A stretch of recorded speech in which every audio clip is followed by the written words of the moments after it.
આજ આપણે ફાલુદા બનાવવાનું છે તો આ પેકેટનું તો ઘણા માણસને એમ થતું હોય કે આ પેકેટમાં તો આવે છે પણ આને કઈ રીતે બનાવવું તો આજ આપણે બનાવીએ છે તો હાલો આપણે એક તપેલી લીધી છે આપણે એક બાટલી દૂધ લીધું છે તો એક બાટલી દૂધ લઈ લઈએ એક પેકેટમાં આપણે હવે આપણે આ પેકેટ છે એ આખું એમાં નાખી દેવાનું છે હવે આખું નાખી દીધું છે હવે આપણે પેલું હલાવીને મિક્સે કરી લઈએ તો આ રીતે મિક્સે કરી લેવાનું છે મિક્સે થઈ ગયું છે સારી રીતે હવે આપણે ગેસ શરૂ કરી દઈએ હવે આપણે તપેલી છે એની ઉપર મૂકી દઈએ હવે આપણે આ રીતે હલાવતું રહેવાનું છે ને એને ઉકાળવાનું છે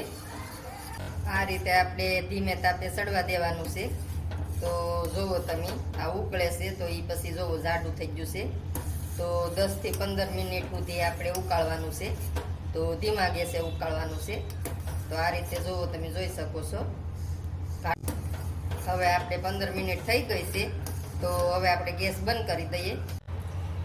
આપણે ફાલુદા ઠંડુ થઈ ગયું છે તો ફ્રીજમાં આપણે કલાક મૂકી દીધું હતું તો જોવો અસલ થઈ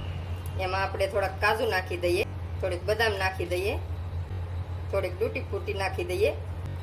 આ બધી વસ્તુ ન હોય તોય હાલે તમ તારે એમને બનાવી લેવાનું હોય તો નાખવાનું બધી વસ્તુ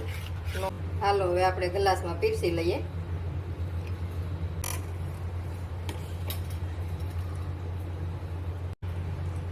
હવે આપણે આઈસ્ક્રીમ નાખી દઈએ એમાં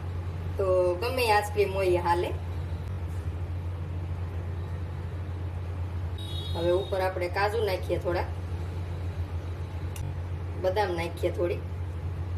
તૂટી ફૂટી નાખી દઈએ આપણે ઉપર થોડી બની જશે આપણું ફાલુદા તો આ રીતે તમે ઘેરે બનાવી શકો બહુ મસ્ત બને છે જો આ રીતે બની જશે તો આ રીતે બનાવો